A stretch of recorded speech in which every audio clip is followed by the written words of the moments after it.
Ito nga palang ating multifunctional light na sobrang ganda kasi pwedeng mailagay ang mga phone nyo dito, and ang nagustuhan ko nga pala sa kanya is touchscreen na rin siya, Karisbackers.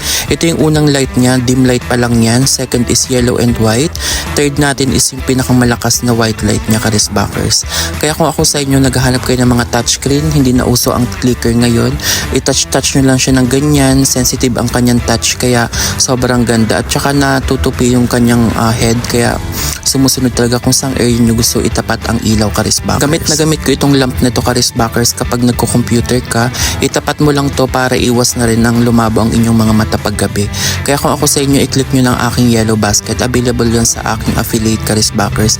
Sobrang ganda ng design nito, Karisbackers. Ganda ng itsura, very aesthetic ang design. At saka ang kinagandahan niya is 100 plus lang to.